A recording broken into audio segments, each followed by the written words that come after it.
İbn Sina ilə Bəhmənyarın mübahisəsi var idi. İbn Sinanı da tanıyırsınız, Bəhmənyarı da tanıyırsınız. Bəhmənyar Azərbaycanlı idi milliyyətcə.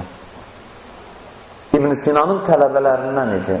İbn Sina onu tələbəliyə götürməyi maraqlı bir hadisə olub. O balaca uşaq idi, gəlmişdi kömür aparmağı evinə, köz. O vaxtı evdə nəsə yandırmaq üçün gedib köz alırdılar, hazır ki, ocaq qalaya bilsinlər. Gəldi köz almağa, dedi, məni anam göndərib. O közü satan dedi ki, axı qab gətirməmsən, necə aparacaqsan?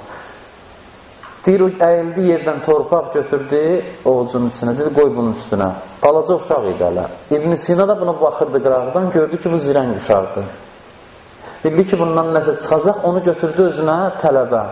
Tələbə götürdü, böyük də filosof oldu Bəhmənyar özü də. Əvvəl müsəlman dördü, ömrünün axırlarında sonra, daha doğrusu İslamı da qəbul elədi. Sözüm budur ki, bu əvvəlki etiqadı yox idi ruha. Bu deyirdi İbn Sina'ya ki, insanın hüceyrələri ölüb yeniləri ilə əvəz olunanda insanın mənliyi və şəxsiyyəti də dəyişir hər dəfə.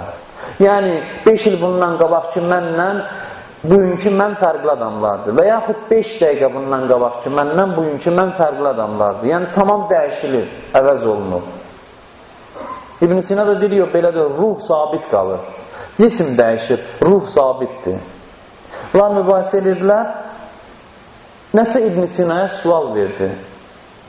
İbn Sina cavab vermədi. İkinci dəfə sualını təkrar eləyəndə dedi ki, sən sualı verdiyin İbn Sina ilə mənim aramda fərq var, mən başqa adamam. 5 dəqiqə qabaq sən sual verdin, 5 dəqiqə keçiblər, mən başqa adamam. Sual verən Bəhmənyarla da, sualın cavabını istəyən Bəhmənyar fərqli adamlardır. Deyir, bəs sözü qalmadı onun. Sükut elədi, dayandı. İnsanın daxilində bir sabit mən var. O insanın ruhudur. Və insanın həqiqəti də budur.